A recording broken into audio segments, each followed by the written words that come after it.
just a moment. We're here today to talk about the Jones Road wildfire.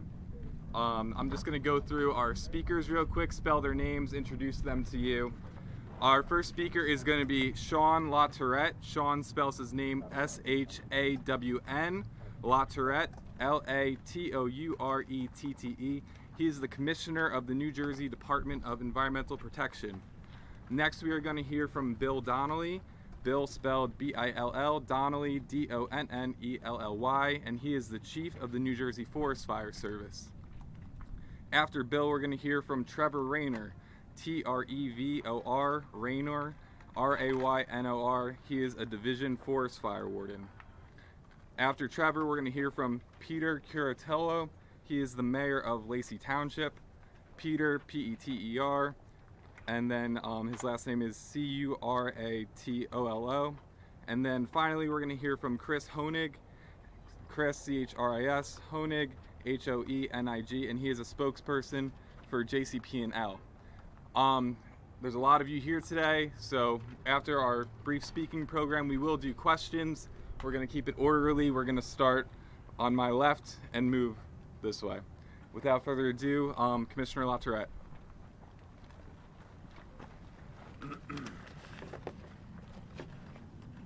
Well, good morning, everyone, and I'm glad that I can say that it is in fact a good morning. And the reason that I can say that is because thanks to the incredible, heroic work of the good men and women of our New Jersey Forest Fire Service, folks' homes and lives have been saved, and we've truly averted a major disaster. Now, this wildfire is not under full and complete control. We still have a lot of work to do to achieve complete containment of the wildfire. But there were 1,300 homes threatened in the immediate, I'm sorry, I'm going to let folks turn off their phones if they wouldn't mind. There were 1,300 homes that were threatened during the course of fighting this fire. And our Forest Fire Service was successful thanks to the partnerships that we have with the mayor of Lacey Township and the county and the New Jersey State OEM and state police and our first responders all working together to protect our neighbors throughout this area. And again, there's a lot of work to do right now. The wildfire stands at about 11,500 acres and 30% containment. We fully expect that number will grow, that we will see ultimately, when all is said and done, a greater number of acreage affected. And this could very well end up being the largest wildfire in New Jersey in 20 years. As many folks here know, we've been under continuing dry conditions, particularly in the southern part of the state, and those dry conditions have very much influenced this fire. The cause of the fire itself remains under investigation. Thankfully, no residential structures were lost. We did lose one commercial structure. Some outbuildings were also affected and several vehicles as well. And around 5,000 residents were under either mandatory or voluntary evacuations. And those evacuation orders have been lifted, again, thanks to the great work of all of the first responders involved. I just got off the phone with our acting governor, Tahisha Way, and have throughout this event been in contact with Governor Murphy as well, who extend their thanks to all of the first responders who have battled this fire, and to the New Jersey Forest Fire Service in particular. We are lucky in the state of New Jersey to have our own state forest fire service, and they are heroes. With that, I'm going to turn it over to the Chief of the Forest Fire Service, Bill Donnelly. Good morning. I believe the commissioners hit on most of the relevant stuff here. We'll see what kind of questions you have.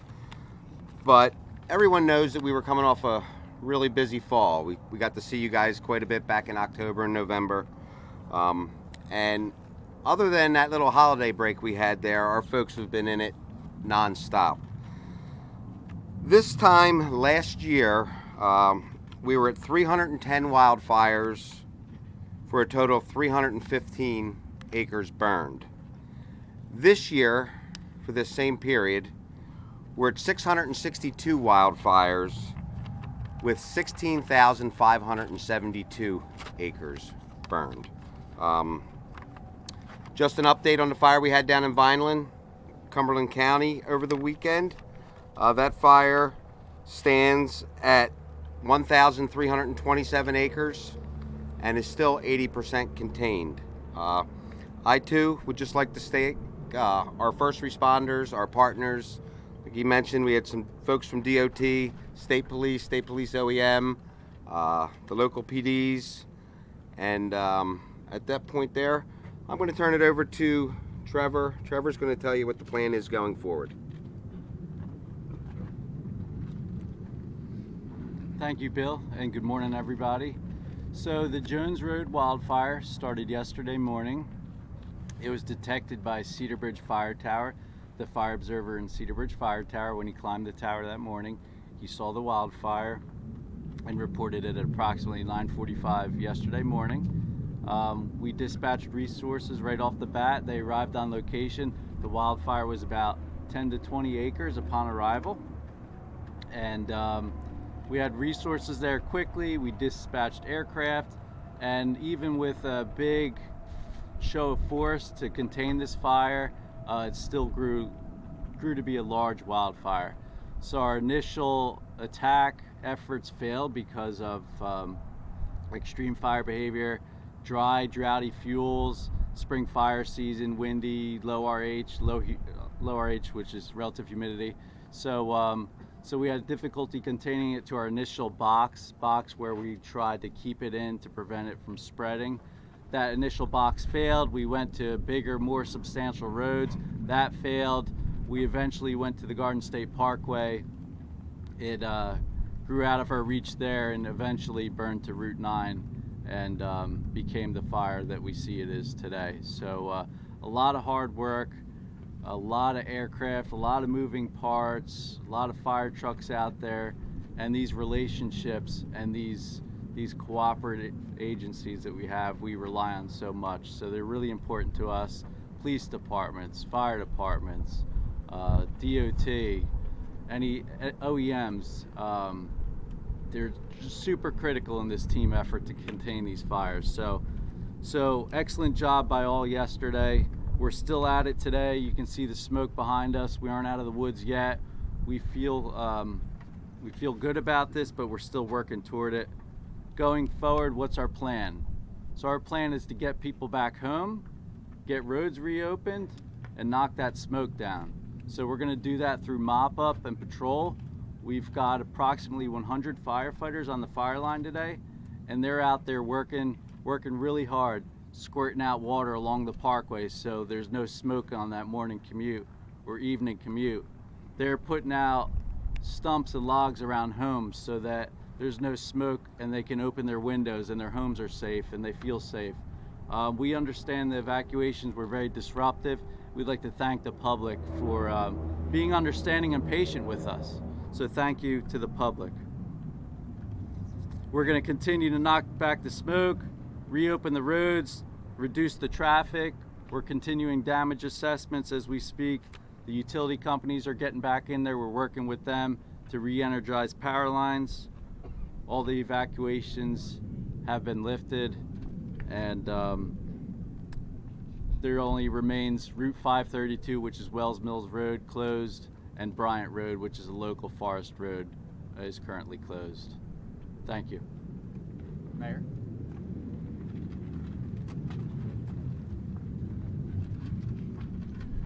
Hey, good morning. just want to give you an update from the Lacey Township perspective, which was part of ground zero from where we were with the fire. So shortly after probably about 3 o'clock yesterday afternoon, we received word that one of our senior communities, Pheasant Run, was under a voluntary evacuation, and that leads into some special challenges when you're talking about health care and seniors and issues that could be immediate. That became mandatory evacuation. We set up a makeshift shelter at our community hall at 15 East Lacey Road, but we had no power. We had no cots, we had no nurses, we had no emergency provisions. But for our upper echelons in the county, Sheriff Mastronardi, Mike Fiore, and of course our Board of County Commissioners, we were able to load the seniors up and assist them get on the bus and bring them to a shelter that was very well prepared. And that was at Manchester High School, some 35-minute drive away. And just so people know, as of this morning, I got a report from Sheriff Mastronardi, Ocean County Sheriff, as about an hour ago, not one single family home was damaged. Not one person was injured. There has not been one loss of life as about an hour ago. So there's too many people to thank. Commissioner LaTourette, our 9th Legislative District, Prosecutor Billheimer, everybody working shoulder to shoulder. And last night my phone was blowing up. Every local mayor, township administrator, Deputy Mayor Menashe Miller, Mayor Baccione of Berkeley Township. Pete, what do you need? Pete, how many firemen can we get down there? And I got a video texted. I thought it was a parade, and it was Lakewood sending a row of emergency vehicles down here in accordance with OEM. Our police and our fire have worked in such tight unison. I am absolutely in awe of them. Again, to report to you that there has been no loss of life with the thousands of acres. Our township, and I'm just the face of our committee on behalf of all of us, with all of these gentlemen and ladies behind me who are very high-ranking officials. I'm extremely grateful to be a small link in that chain and to provide these services to our residents. God is good, folks, and thank you all. Thank you all for this assistance. God bless you all. JCPL.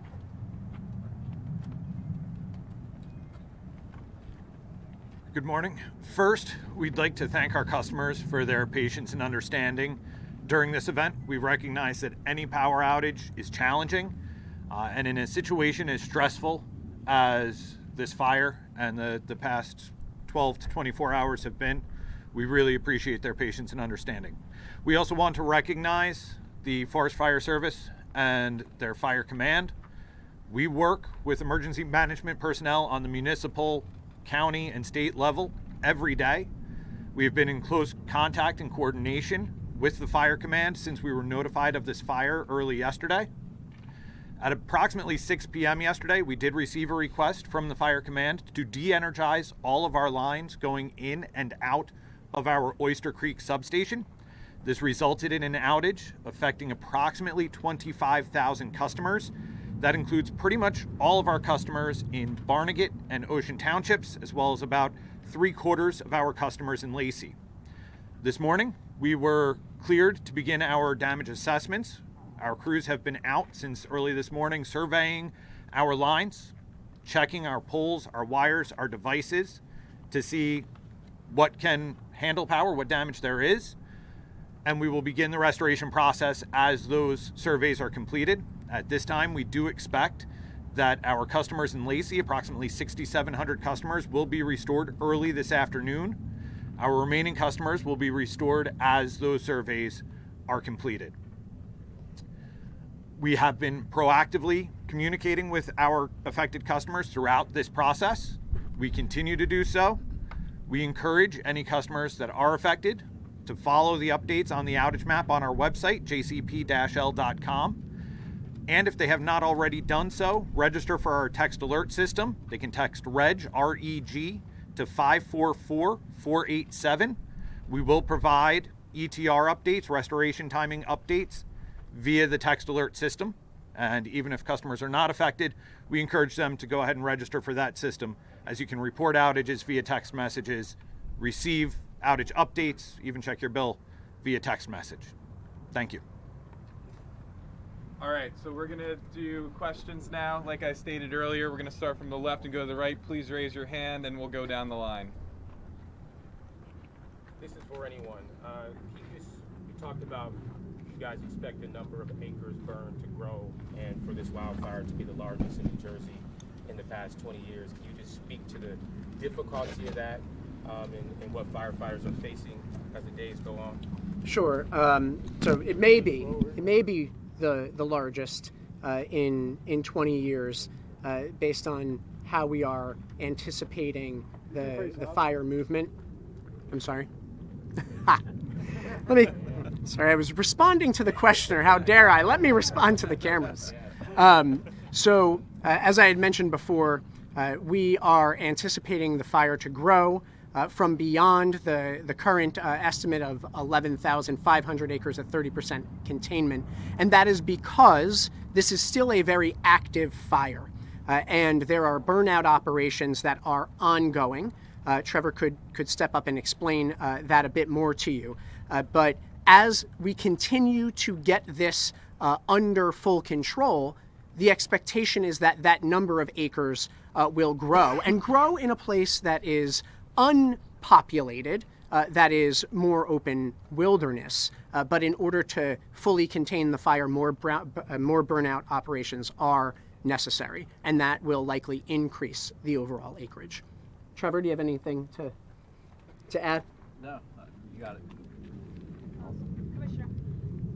I want to follow the rules and go this way. I was just wondering if anyone could speak to the amount of mutual aid coverage that has been assisting with the fires. Well, I know that we've had... Don't make those guys mad. Yeah. All right. I know last night the local fire departments, through their county coordinators, pulled the trigger. And there were fire departments here from Gloucester County, Camden County, Burlington County, obviously all of Ocean County, and Monmouth County. So those folks provided mutual aid to the local fire departments, and their equipment was utilized to either fill our trucks with water, or we had them in places where homes were threatened, and their job was to be there and protect them homes, so in the event something did go wrong, they were there to deal with it. So the exact number, I would say it was hundreds of fire trucks, without a doubt, here. Everywhere you looked, there were resources from counties throughout southern New Jersey.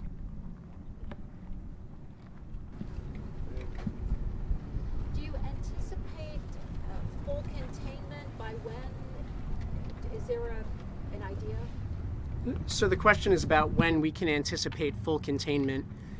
The expectation is that this fire will burn for a couple of days, and we don't have an exact timeline to reach full containment at this particular moment. Trevor or Bill, did you want to offer any potential estimates of what you think based on your past experience? Well, based on the weather that we're dealing with right now, humidity's down, and we have these breezes, temperatures are up. I do believe this fire is going to continue to burn, especially in some of the low areas, up probably until we get some precipitation. So based on the forecast, it looks like Friday night into Saturday, which realistically is only a couple days away. If that does in fact hold true, I tend to believe that we should have this fire contained by the weekend, as long as we get the precipitation that's forecasted.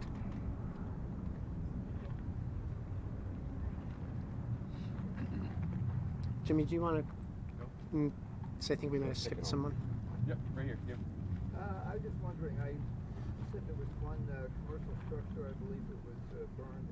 I noticed in photos yesterday that there was a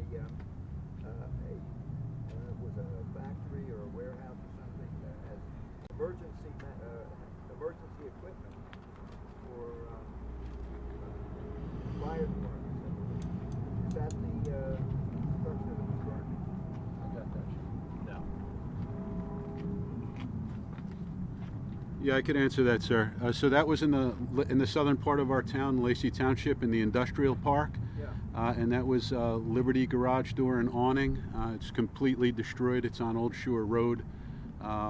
So I surveyed that damage with our administrator Lorray this morning. But thankfully there were no injuries, and as I said earlier correctly, none of the single-family homes were destroyed. So we had zero loss of single-family structures, and we have a lot of timber structures, very few brick structures in our township, so we were very fortunate. But that down there in that part of the industrial park, the fire came right up to the back of the industrial park, and it took out that building. It was the emergency equipment building? No, it was Liberty garage door and awning. Oh, okay. So that's gone now. So it's very unfortunate because it was a great business. But does that answer your question, sir? Yes, Thank you so much. We have crews that have seen like small fires along the Parkway over by Waretown and Fork River. Is that something that we're kind of watching? Anything that could, get in the way of drivers or something like that? Yes, it is something that we're watching. I'll ask Trevor to come up and explain operationally how that's being handled, but it is being watched throughout the day, and folks are responding to those reports. While I was on the aerial surveillance flight this morning, I could hear all of the first responders overhead responding to those individual incidents as they're reported. Trevor, do you want to explain that a bit more? Sure, thank you, Sean. So yes, we are mopping up along the Parkway. So what that means, there's lots of embers, lots of trees on fire that might have been dead in the past, so they might be more on fire than others. So they're no threat to the line, they aren't a threat to containment, but we are actively out there knocking down the heat, knocking down the smoke, so that along people's commute, that it doesn't disrupt them.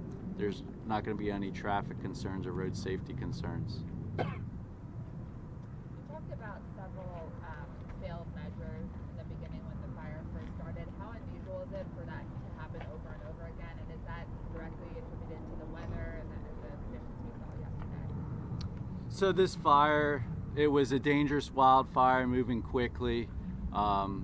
It's pretty extreme conditions right now. Spring fire season, April 20th is about the peak of spring fire season. And here we are at the 22nd, it started, today's the 23rd. We're right at the peak. It doesn't get any worse than this date in history in New Jersey. So that, coupled with the drought, coupled with the low humidity, winds, nice sunny weather, it just made for a difficult firefight. Commissioner, there's been some criticism from members of the community about what they say is insufficient information. How are you all informing the community as to what was going on, and why are we just having a news conference now? So I want to just backtrack a bit to Trevor's explanation of this fire. This fire was incredibly dangerous, and particularly in the late afternoon and into evening hours last night. It would have been a mistake to invite the press into that environment, and our focus needed to be, in order to save lives and property, on the immediate response, in coordination with the County of Ocean, in coordination with OEM, and through our outreach channels as well.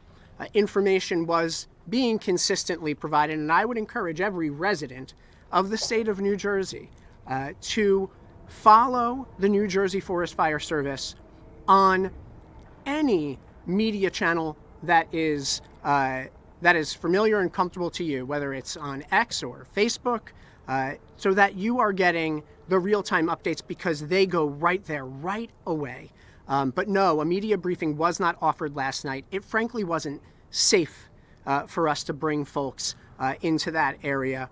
And to relate back to Trevor's point about the behavior of the fire, its heat and its activity, this being peak wildfire season, as the Forest Fire Service plans its approach to containment and to suppression, there's a strategy of, can we stop the fire at this location, and if that is unsuccessful because of the fire's behavior, we adjust course so as to contain it at another location. Would be the way to describe it. Sometimes that's in accordance with fire breaks that exist. Sometimes that's in accordance with roadways or water bodies that provide a natural fire break.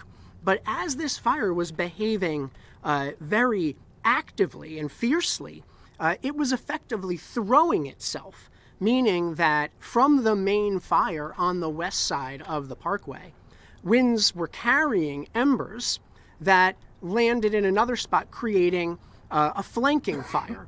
And so folks may have experienced on the ground the existence of multiple fires. It is all a piece of this wildfire, but those conditions of the throwing embers, of the spotting, would cause us to keep our focus on containing those conditions and providing updates through the media channels that we do. But when you say real time, the one last night was at 11 p.m. and so that's where the criticism came from, that they didn't have anything overnight until now from the New Jersey forest fire. Yeah, I understand that reflection. In the early morning hours, we're up in the air surveying once we have the daylight to be able to provide the best information. As of around 7 a.m., OEM was providing updates about the sheltering through its media channels. The Garden State Parkway opened up around 5:30. Those pieces of information were being provided as they were available, as those decisions were made. With respect to the overall, here's the number of acreage, this is the containment, we've got to get out and do those investigations while we have the daylight. And so this is a function of that. Yes. You said this could be the largest wildfire in what was the acreage burned in that previous fire? In 2006, Bill, do you want to share?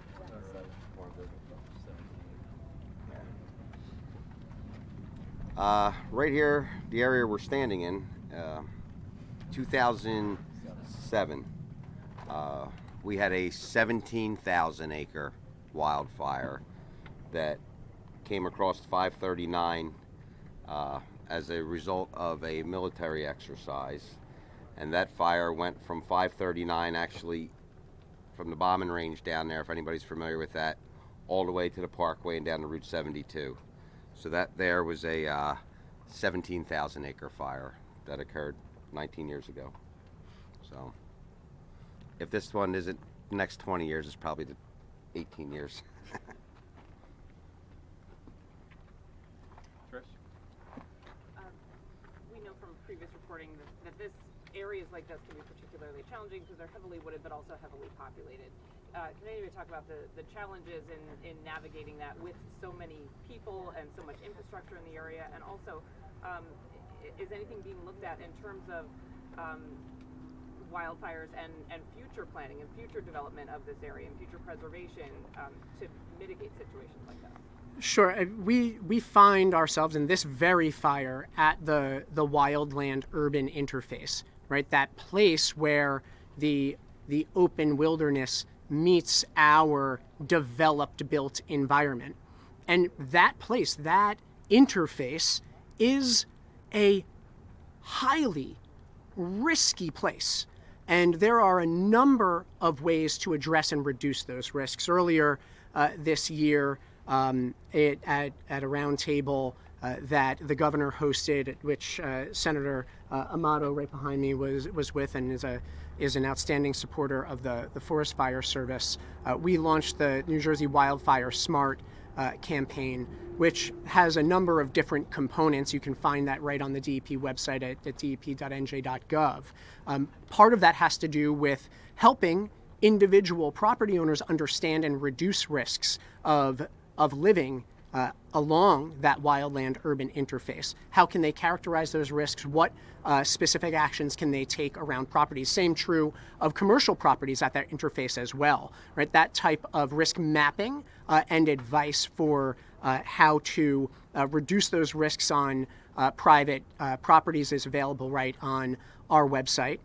In addition to providing public education, guidance, and advice of that planning nature, We are also investing in fire suppression, the creation of more fire breaks. There are a couple of very recent projects to reduce those risks that the Forest Fire Service and our Division of Forestry have completed that we could certainly talk more about.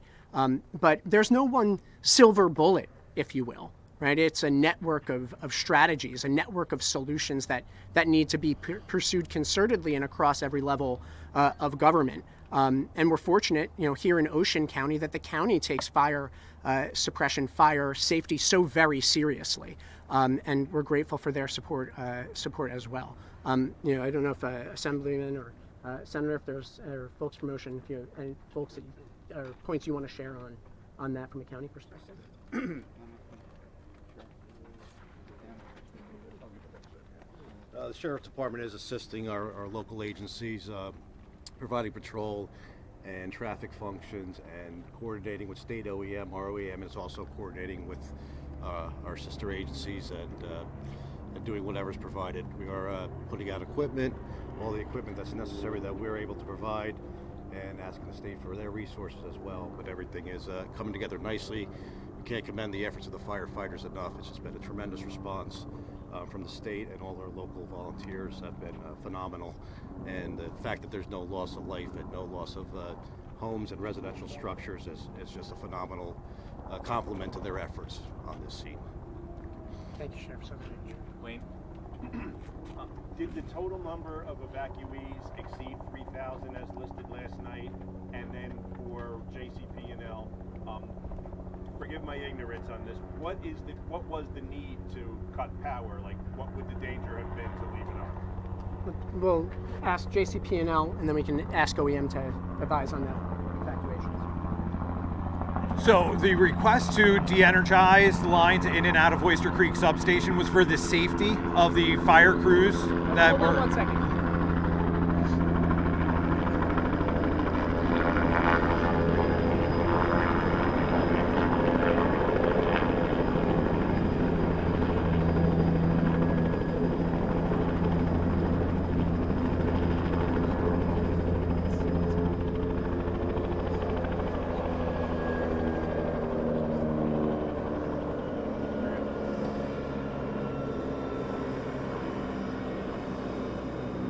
Noise level okay? All right. So the request to de-energize those lines in and out of Oyster Creek substation was for the safety of the fire crews on the ground. Those are high voltage lines that go in and out of that substation. So we went ahead and de-energized those. That also meant then that the feed from Oyster Creek to substations in Lacey and Waretown was cut, and those substations didn't have power as a result. Safety is a top priority for us, so this restoration process and the timing of restorations are built entirely around safety. We need to make sure our system is safe.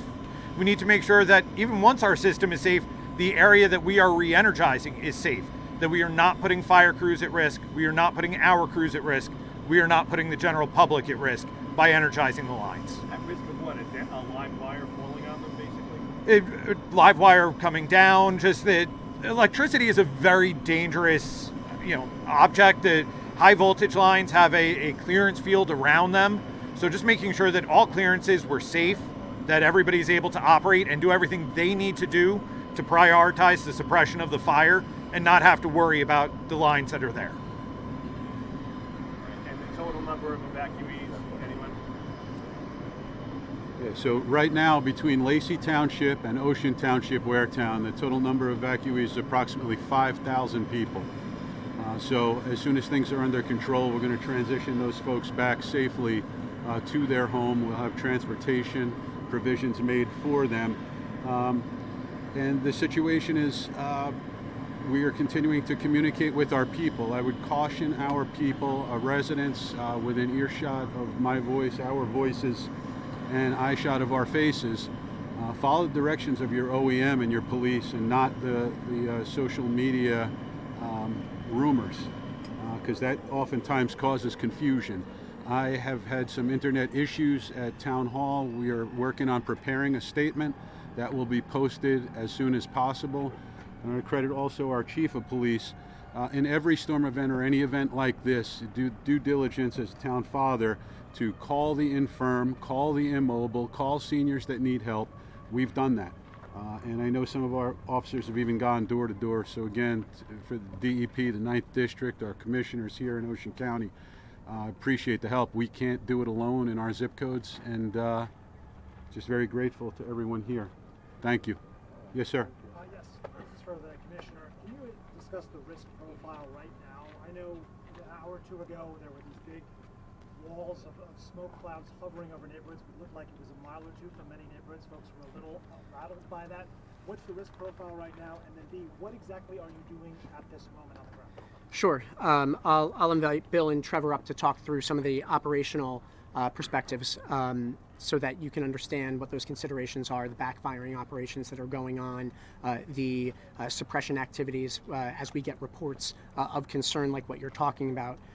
At about 9:45, the administrator of our Forest Fire and Forestry Service, Greg McLaughlin, and I took a surveillance flight.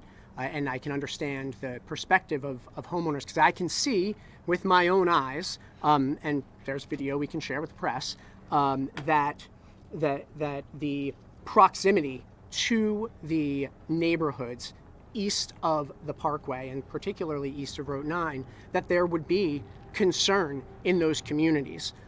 From an active fire management perspective, we have moved the active fire west of those residential areas. Now, to be clear, there is an air quality alert in effect for this area, for the area of Ocean, Lacey, because particulate matter is of concern, and folks should take precautions, particularly if you're among a vulnerable population. As you've heard the mayor speak to, we have a number of seniors in these communities. We need to make sure that their windows are closed and that they're keeping themselves safe. But the immediate risks to the community east of Parkway and and Route 9 have been avoided through the activities of the Forest Fire Service and all of the partners you see around this space. And I'll ask Trevor and Bill to speak to the operational considerations at play today and then the days ahead. All right, well, I think everybody's sees that the column of smoke that was here earlier when you guys arrived is no longer here. And what that is the process due to our firing operations that are taking place. You know, our objective is to build line around the entire fire. Somewhere to work off of for our firefighters that is safe, somewhere to check the fire up and stop its forward progress. So over the night and yesterday, these lines were put into place.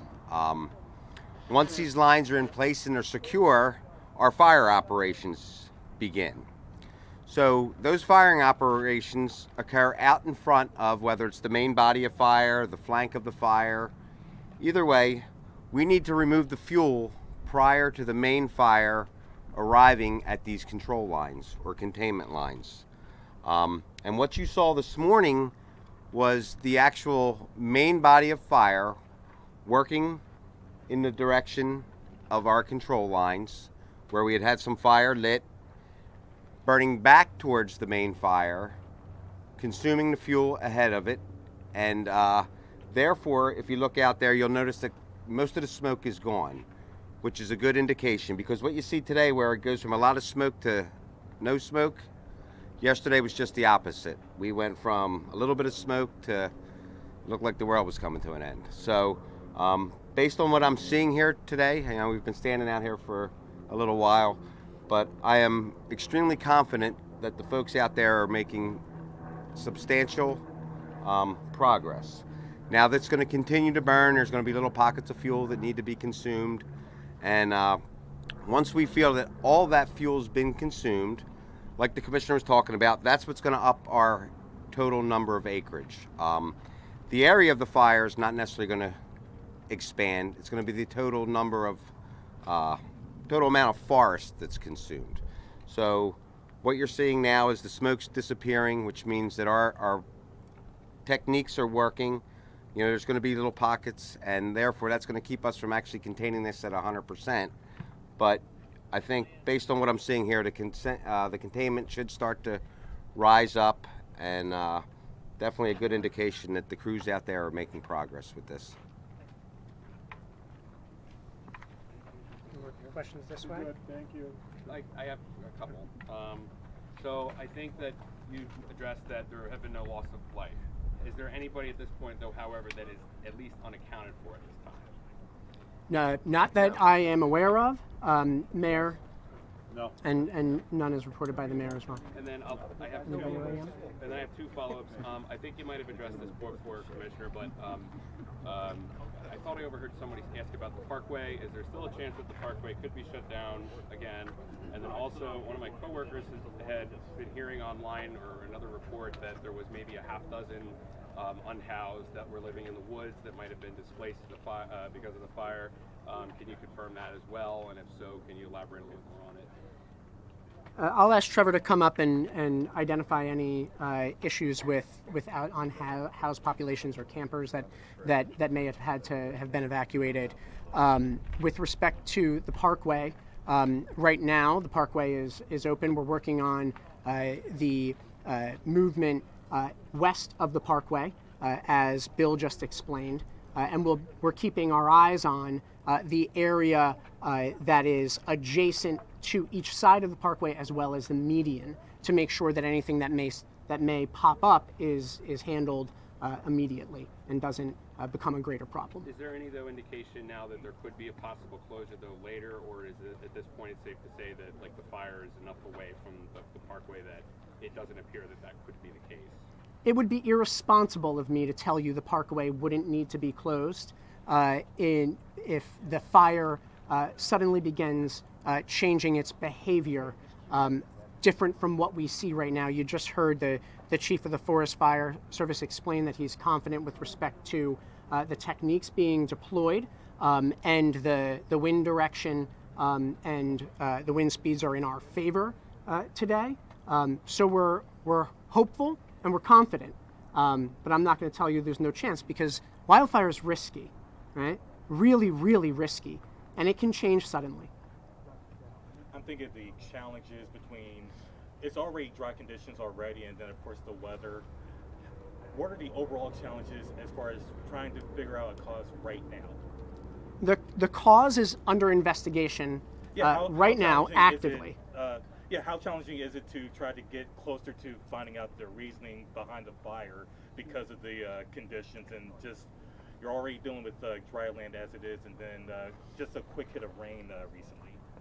Yeah, no, the drought conditions in the state of New Jersey are serious, and deeply serious, quite honestly, and particularly so in the southern half of the state. And that's only likely to, that is likely to persist for months ahead. And the recent rains have been welcome, right? They've helped restore some reservoir and stream flows that we need for drinking water, but it hasn't solved for the dryness that has characterized this area and worsened in recent years. So that is a continuing risk. With respect to the investigation, I think that we can do multiple things at once. Look who you have around this space. The state police, the OEM, the DEP, and all its units, the Ocean County prosecutor, right? It is under active investigation. And then, sorry, I was going to say, can I piggyback off that? Can the forest fire say how you guys will go about determining the cause? Just next Okay, let's hold the question on cause. That way we get back around to everybody who's asked a question. I was just wondering if you could just address I had asked about any kind of unhoused populations in the woods. Can anybody elaborate if that's the case or not? I'm looking back here and I'm not seeing anyone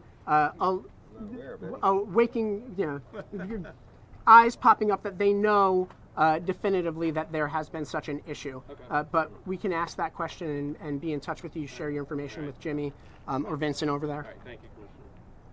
Amanda. Has the drought created any problems with accessing water to fight this fire? So, with respect to the aerial suppression, we can have Bill and Trevor explain how that would work. it's not as though we're tapping into drinking water lines in every instance to suppress fire, particularly on the wildland side.